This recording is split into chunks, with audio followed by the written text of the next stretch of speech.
आज प्रधानमंत्री नरेंद्र मोदी के संसदीय क्षेत्र वाराणसी में भारतीय जनता पार्टी की बहुत बड़ी बैठक होने जा रही है और इस बैठक में शामिल होने के लिए बीजेपी के राष्ट्रीय अध्यक्ष जेपी नड्डा वाराणसी पहुंच रहे हैं। बीजेपी काशी क्षेत्र की बैठक में 16 जिलों से सांसद, विधायक, एमएलसी और मेयर मौजूद रहेंगे। इस बैठक में केंद्रीय मंत्री स्मृति ईरानी भी शामिल होंगी, जिसमें प्रदेश में होने वाले पंचायत चुनाव की तैयारियों और संगठन को मजबूत करने और 2022 में होने वाले विधानसभा चुनाव पर चर्चा होने वाली है। बहुत बड़ी बैठक है आज उत्तर प्रदेश के वाराणसी में। बीजेपी के राष्ट्रीय अध्यक्ष जेपी नड्डा और सांसद, एमएलसी, मेयर तक शामिल होने वाले हैं। खुद मुख्यमंत्री योगी आदित्यनाथ भी शामिल हो सकते हैं इस बड़ी बैठक में। ये बहुत बड़ी खबर 2022 के चुनाव से पूर्व ये मंथन, ये तैयारियों को परखने के लिए पहुंच गए हैं जेपी नड्डा और बहुत बड़ी बैठक है। बिल्कुल, तो पंचायत चुनाव और 2022 विधानसभा चुनाव को लेकर बीजेपी एक्शन मोड में है और लगातार यही वजह है कि जेपी नड्डा आज वाराणसी के दौरे पर आने वाले हैं।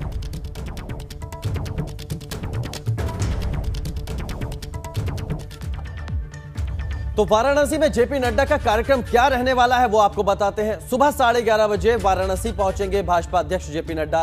11:50 पर गोकुलधाम में उनका आगमन होगा। 12 बजे से 3 बजे तक काशी क्षेत्र में बैठक करेंगे जेपी नड्डा। 3 बजे से शाम 4:30 बजे तक अमेठी कोठी में आराम करेंगे भाजपा के अध्यक्ष जेपी नड्डा। इसके बाद शाम 4:30 बजे अमेठी कोठी से रोहनिया क्षेत्रीय कार्यालय के लिए प्रस्थान करेंगे।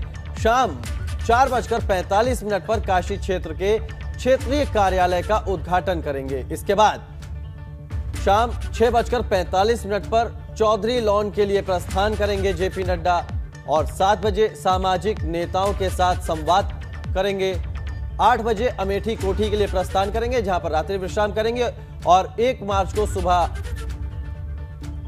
8:30 बजे अमेठी कोठी से काशी विश्वनाथ के दर्शन के लिए निकलेंगे और साथ ही काल भैरव मंदिर में भी दर्शन पूजन करेंगे।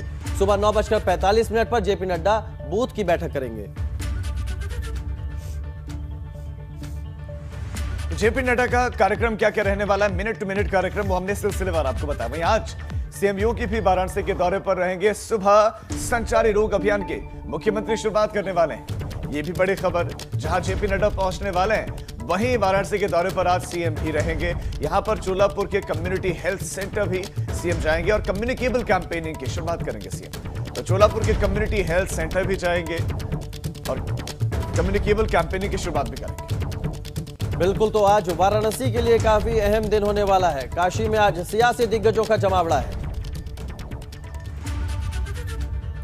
तो कुल मिलाकर वाराणसी में आज भाजपा अध्यक्ष जेपी नड्डा और सीएम योगी समेत कई दिग्गज एक साथ मौजूद रहेंगे। इन 3 तस्वीरों के जरिए हम आपको आज काशी की हर सियासी हलचल को समझाने की कोशिश कर रहे हैं। डिप्टी सीएम केशव प्रसाद मौर्य, भाजपा प्रदेश अध्यक्ष स्वतंत्र देव सिंह, प्रदेश सरकार में मंत्री सिद्धार्थनाथ सिंह और केंद्रीय मंत्री स्मृति ईरानी भी वाराणसी में मौजूद रहेंगी। भाजपा अध्यक्ष जेपी नड्डा के जो कार्यक्रम है, जो बैठक है, उसमें ये सभी दिग्गज शामिल होंगे। और सीधा रुख करते हैं वाराणसी का। हमारे संवाददाता नीतीश पांडे हमारे साथ ज्यादा जानकारी के साथ जुड़ गए हैं। नीतीश, सबसे पहले तो दर्शकों को यही आप जानकारी दीजिए कि मुख्यमंत्री कब पहुंचने वाले हैं, जेपी नड्डा कब पहुंचेंगे, स्मृति ईरानी कब तक पहुंचेंगे और जो तमाम बड़ी बड़ी हस्तियां, जनप्रतिनिधि आज वहां पर जुटने वाले हैं, वो कितने कितने बजे पहुंचने वाले हैं और कितने बजे से ये कार्यक्रम शुरू हो जाएंगे। राजीव, अगर बता दें तो सीएम 9:30 बजे पहुंचेंगे बनारस और अगर राष्ट्रीय अध्यक्ष जेपी नड्डा की बात करें तो वो 11:30 बजे पहुंचेंगे और इसके साथ ही स्मृति ईरानी भी काशी पहुंचेंगे। आज काशी में कहें तो राजनीतिक दिग्गजों का जमघट लगने वाला है बीजेपी के। आज पूरे काशी क्षेत्र के हर जिले के, चाहे वो विधायक हो, मंत्री हो और इसके साथ ही बीजेपी के आला दर्जे के जो भी नेता हैं, सभी आज काशी जुटेंगे। मंथन होगा और इसके साथ ही बीजेपी के क्षेत्रीय कार्यालय का उद्घाटन भी होगा। आपको बता दें कि जिस तरह से आने वाला विधानसभा चुनाव है, पंचायत चुनाव है, इसे लेकर बीजेपी ने काशी से आज बिगुल फूंक दिया है।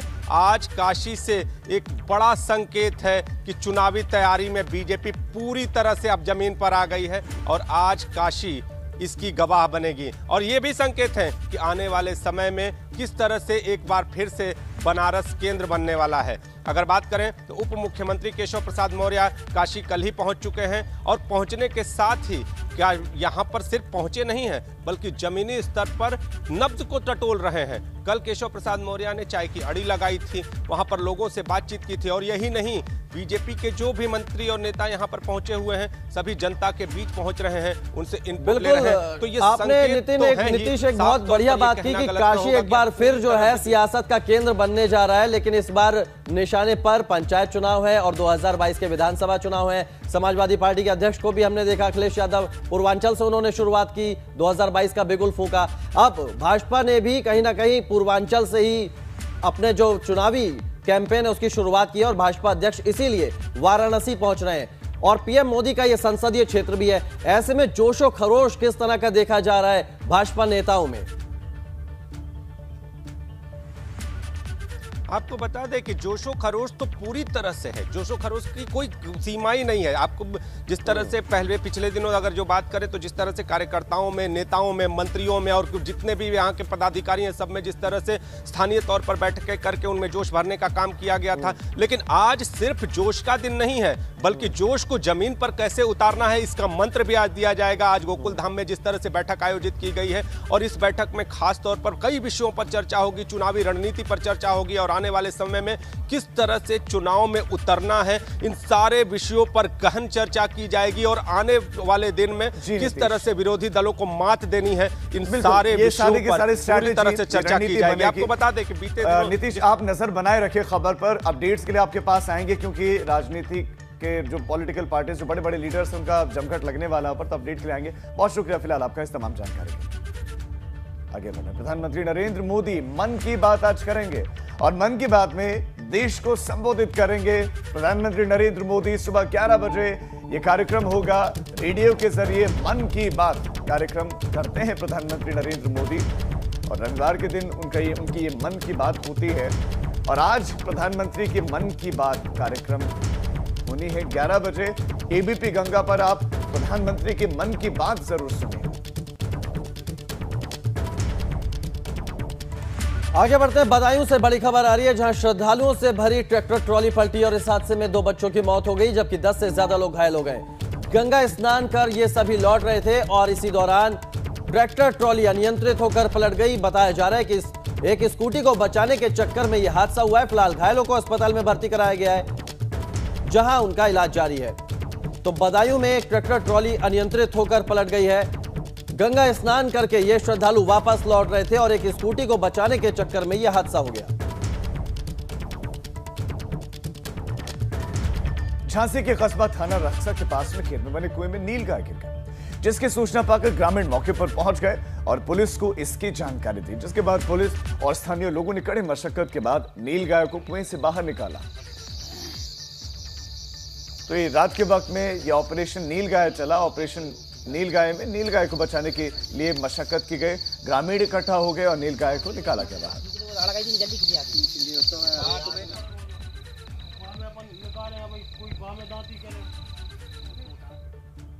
और अब आगे बढ़ते हैं, पूर्वांचल की हर छोटी बड़ी खबर सुपरफास्ट अंदाज में आपको दिखाते हैं। चलिए शुरू करते हैं।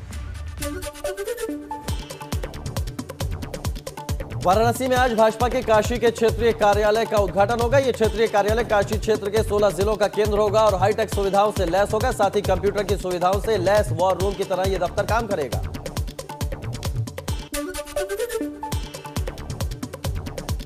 गाजीपुर पहुंचे रक्षा मंत्री राजनाथ सिंह ने सैदपुर क्षेत्र के मदानीपुर में एक शादी समारोह में शिरकत की। यहाँ पर राजनाथ सिंह ने गोद लिए बेटे डॉक्टर विजेंद्र की शादी के मौके पर पहुंचकर नव दंपति को आशीर्वाद दिया। और आपको बता दें कि 19 साल पहले राजनाथ सिंह ने विजेंद्र को गोद लिया था।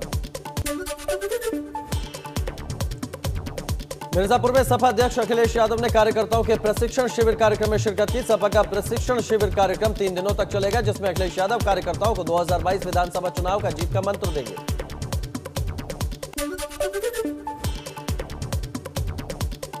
आजमगढ़ में यूपीआईडीए के मुख्य कार्यपालक अधिकारी अवनीश अवस्थी ने पूर्वांचल एक्सप्रेस वे के काम की प्रगति की समीक्षा की। इस दौरान अपर मुख्य सचिव अवनीश अवस्थी ने कहा कि अप्रैल तक पूर्वांचल एक्सप्रेस वे का मोटरेबल शुरू हो जाएगा। और अवनीश अवस्थी ने कमिश्नर, डीआईजी, डीएम, एसपी और दूसरे अधिकारियों के साथ बैठक की। मिशन शक्ति अभियान के शुभारंभ के मौके पर गोरखपुर के डीआईजी जोगिंदर कुमार चौरी चौरा थाने पहुंचे। या उन्होंने महिला हेल्प डेस्क की शुरुआत की, साथ ही उन्होंने पीड़ित लोगों की समस्याओं को सुनकर निराकरण के निर्देश भी दिए।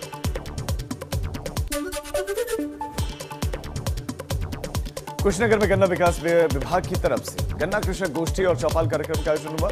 कार्यक्रम में मुख्य अतिथि के तौर पर गोरखपुर कमिश्नर जयंत नार्लिकर शामिल हुए। साथ ही कार्यक्रम में डीएम और किसानों के अलावा स्थानीय विधायक पवन केडिया भी मौजूद रहे।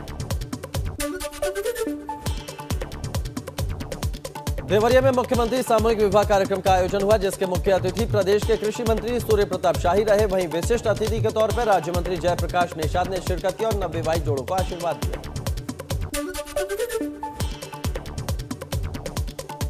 बस्ती में आबकारी विभाग ने अवैध शराब के 2 अड्डों पर ताबड़तोड़ छापे मारे। इस दौरान कई भट्टियों पर अवैध शराब बनती हुई मिली, जिसके बाद आबकारी विभाग की टीम ने हजारों लीटर लहन को नष्ट कर दिया।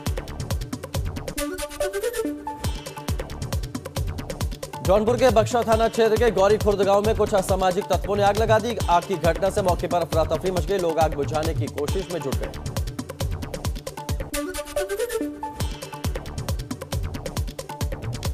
बलिया में सरकारी देसी शराब की दुकान के सेल्समैन को 3 बाइक सवार बदमाशों ने गोली मार दी। बताया जा रहा है कि सेल्समैन ने बदमाशों को शराब देने से मना कर दिया था। गोली लगने से घायल सेल्समैन को पुलिस ने अस्पताल में भर्ती करवाया, जबकि आरोपियों की तलाश की जा रही है। भदोही में सड़क किनारे खेल रही एक बच्ची को गाड़ी ने रौंद दिया। हादसे में बच्ची की मौके पर मौत हो गई। वहीं कार का ड्राइवर फरार हो गया। पुलिस ने बच्ची के शव को कब्जे में लेकर मामले की जांच शुरू कर दी है। सिद्धार्थनगर में नदी में डूबने से 2 बच्चों की मौत हो गई। बताया जा रहा है कि नदी में नहाते समय दोनों का पैर फिसल गया। ग्रामीणों ने दोनों को बाहर निकाला, तब तक एक बच्चे की मौत हो चुकी थी, जबकि दूसरे बच्चे ने अस्पताल में दम तोड़ दिया।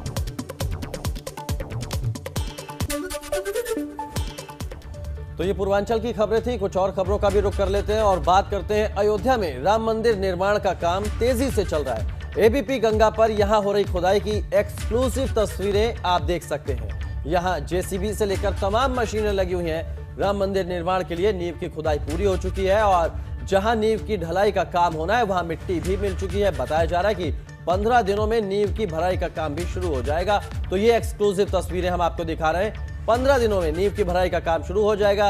राम मंदिर निर्माण की शुरुआत हो चुकी है और ये नींव की खुदाई का काम पूरा हो गया है।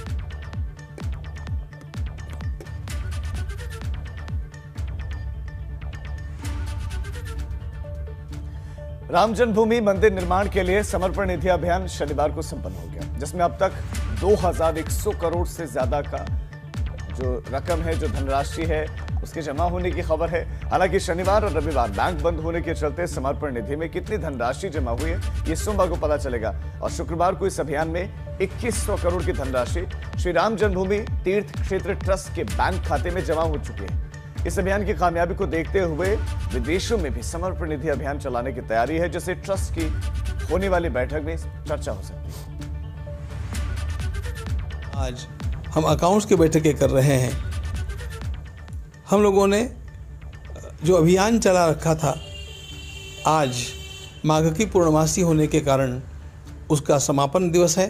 संक्रांति से वह आरंभ हुआ था और आज वह समाप्त हो रहा है। पूरे देश के लोगों ने इसमें बड़ी उत्सुकता के साथ जानकारी प्राप्त की, उत्साह के साथ समर्पण भी किया। इकबाल अंसारी ने भी रामलला के मंदिर निर्माण के लिए निधि समर्पण अभियान के आखिरी दिन गुप्त दान दिया है। बीते दिनों इकबाल अंसारी ने रामलला के मंदिर निर्माण में कार सेवा करने की इच्छा जताई थी और लोगों से अपील की थी कि वो भी बढ़ चढ़कर समर्पण निधि अभियान में सहयोग करें। इकबाल अंसारी ने अपने परिवार के सभी सदस्यों के नाम मंदिर निर्माण में सहयोग दिया है। उन्होंने कहा कि अयोध्या धार्मिक नगरी है और धर्म के काम में सभी को सहयोग करना चाहिए। सवाल अयोध्या का है। अयोध्या धर्म की नगरी है, हिंदू मुस्लिम सिख ईसाई। धार्मिक काम में सबको सहयोग करना चाहिए। हमें चाहते हैं कि जहाँ काम धर्म का हो सबका सहयोग होना चाहिए, क्योंकि सहयोग से जो है पूरे देश में जो भी धार्मिक काम होते हैं, जहाँ पे सहयोग होता है वो हर काम सफल होता है। आज हमने भी राम जन्मभूमि के नाम पे जो चंदा दिया हूँ वो हमने गुप्त दान किया है, क्योंकि हमारे यहाँ है गुप्त दान देने के लिए लिखा हुआ है कि जो भी हम दान करेंगे वो गुप्त हुजूर होगा। क्योंकि हमें चाहते हैं ये जो भी अच्छा काम करेगा, अच्छा काम करने से देश की भी भलाई है और आपस में हिंदू मुस्लिम सिख ईसाई सबके बीच में रहना है साधु। चले आगे बढ़ते हैं और अब आपको अवैध के हिस्से की खबरें दिखाते हैं। चलिए शुरू करते हैं। अयोध्या में राम मंदिर समर्पण निधि के तहत शुक्रवार तक 2100 करोड़ रुपए जमा हुए हैं। भारत में इस अभियान की सफलता के बाद अब इसे विदेशों में भी शुरू करने की तैयारी है। शनिवार और रविवार को बैंक बंद होने के चलते कुल कितनी धनराशि इकट्ठा हुई, इसकी जानकारी सोमवार को सामने आ पाई। यूपी के नागरिक उड्डयन मंत्री नंदगोपाल गुप्ता नंदी ने पीएम मोदी को धन्यवाद दिया। नंदगोपाल नंदी ने कहा कि अयोध्या की पावन भूमि पर 554 एकड़ में बन रहे भव्य मर्यादा पुरुषोत्तम श्री राम एयरपोर्ट के लिए केंद्र सरकार की ओर से 250 करोड़ की धनराशि जारी करने पर वो पीएम मोदी का आभार जताते हैं। प्रयागराज का बसवार गांव इन दिनों सियासत का अखाड़ा बना हुआ है। कांग्रेस महासचिव प्रियंका गांधी के दौरे के बाद कैबिनेट मंत्री सिद्धार्थनाथ सिंह और सांसद रीता बहुगुणा जोशी ने भी चौपाल लगाकर निषाद परिवारों से मुलाकात की। इस दौरान पुलिस और प्रशासन के बड़े अधिकारी मौजूद रहे। अम्बेडकर नगर में माफिया खान मुबारक के साथी पर पुलिस ने कार्रवाई की। पुलिस ने पप्पू यादव के अवैध तरीके से इकट्ठा की गई 55 लाख रुपए की संपत्ति ध्वस्त की। मजिस्ट्रेट और पुलिस की मौजूदगी में पप्पू यादव के मकान पर बुलडोजर चला। पप्पू यादव पर अलीगंज थाने में गंभीर धाराओं में मुकदमा दर्ज है।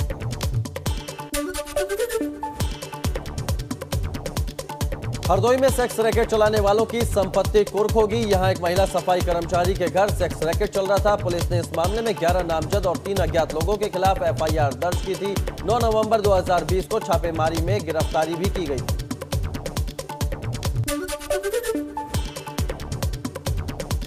अमेठी में हत्या की कोशिश के मामले में फरार चल रहे शातिर बदमाश को पुलिस ने गिरफ्तार कर लिया। गिरफ्तार बदमाश शिव पूजन पर कई आपराधिक मुकदमे दर्ज हैं। 3 महीने पहले ही बदमाश शिव पूजन ने जिला बदर अपराधी के साथ मिलकर एक युवक पर जानलेवा हमला किया था। सुल्तानपुर पुलिस और स्वाट टीम को बड़ी कामयाबी हाथ लगी है। पुलिस ने बाइक चोर गिरोह के 3 शातिर सदस्यों को गिरफ्तार किया। इनके पास से पुलिस ने 16 बाइकें बरामद की है। वाहन चेकिंग के दौरान चोरी की बाइक के साथ पकड़े गए एक शातिर से पूछताछ के बाद ये खुलासा हुआ।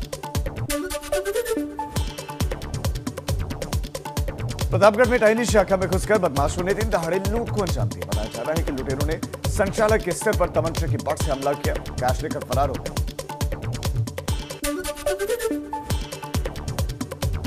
कौशाम्बी में जिला न्यायालय एडीजे प्रथम ने हत्या के मामले में एक शख्स को आजीवन कारावास की सजा सुनाई। साथ ही 2 लाख रुपए का जुर्माना भी लगाया। बताया जा रहा है कि 5 साल पहले 18 मार्च 2016 को दोषी ने शक के चलते पत्नी समेत अपनी 3 बेटियों को जिंदा जलाकर मौत के घाट उतार दिया था। फतेहपुर के धाता थाना इलाके में 2 लोगों की संदिग्ध परिस्थितियों में मौत से हड़कंप। ग्रामीणों की सूचना पर पुलिस मौके पर पहुंची, शव को पोस्टमार्टम के लिए भेजकर मामले की जांच कर रही है। तो बीजेपी के राष्ट्रीय अध्यक्ष जेपी नड्डा 2 दिन के वाराणसी के दौरे पर आ रहे हैं और राष्ट्रीय अध्यक्ष बनने के बाद जेपी नड्डा का पहला दौरा है वाराणसी का। नड्डा पंचायत चुनाव की तैयारियों का जायजा लेंगे, काशी क्षेत्र के नए कार्यालय का उद्घाटन करेंगे। साथ ही जेपी नड्डा पार्टी कार्यकर्ताओं और पदाधिकारियों की बड़ी बैठक में शामिल होंगे। बैठक में 16 जिलों के सांसद, विधायक, एमएलसी, मेयर मौजूद रहेंगे। तो वहीं मुख्यमंत्री योगी भी 1 दिन के वाराणसी के दौरे पर रहेंगे और सीएम सुबह संचारी रोग अभियान की शुरुआत करेंगे और फिर उसके बाद चोलापुर के कम्युनिटी हेल्थ सेंटर में कम्युनिकेबल कैंपेनिंग की शुरुआत करेंगे। तो वाराणसी में बहुत महत्वपूर्ण बैठक आज। इससे तरह मेरठ में आज आम आदमी पार्टी की ओर से किसान महापंचायत का आयोजन है। किसान महापंचायत में दिल्ली के सीएम अरविंद केजरीवाल शामिल होंगे, वो किसानों को संबोधित करेंगे। तो मेरठ में एक कार्यक्रम, जबकि सहारनपुर में भारतीय किसान यूनियन प्रवक्ता राकेश टिकैत किसान महापंचायत को संबोधित करेंगे। किसान महापंचायत में संयुक्त किसान मोर्चा के नेता भी शामिल होंगे। तो देवरिया में, बैतालपुर में किसान कांग्रेस जो है किसान महापंचायत को संबोधित करने वाले इसमें कांग्रेस प्रदेश अध्यक्ष अजय कुमार लल्लू शामिल होंगे। बिल्कुल, तो अब उत्तराखंड में क्या कुछ खास है वो बता दे रहे हैं आपको। अल्मोड़ा के रानीखेत दौरे पर है सीएम त्रिवेंद्र सिंह रावत। यहां हेड़ा खान मंदिर में सीएम दर्शन पूजन करेंगे। द्वाराहाट विधानसभा क्षेत्र में जनसभा को भी संबोधित करेंगे सीएम। इसके अलावा भराड़ीसैंण में भी सीएम पहुंचेंगे और वहां भाजपा विधानमंडल दल की बैठक को संबोधित करेंगे मुख्यमंत्री। शाम 5 बजे भराड़ीसैंण में बैठक का आयोजन होगा। इसके आगे बात करते हैं। भाजपा प्रदेश प्रवक्ता सुरेश जोशी हल्द्वानी के संभाग कार्यालय में एक प्रेस कॉन्फ्रेंस करेंगे। यहां वो प्रदेश सरकार के 4 साल के विकास कार्यों को लेकर चर्चा करेंगे। किसानों से जुड़े कृषि कानूनों पर भी वो बात करेंगे।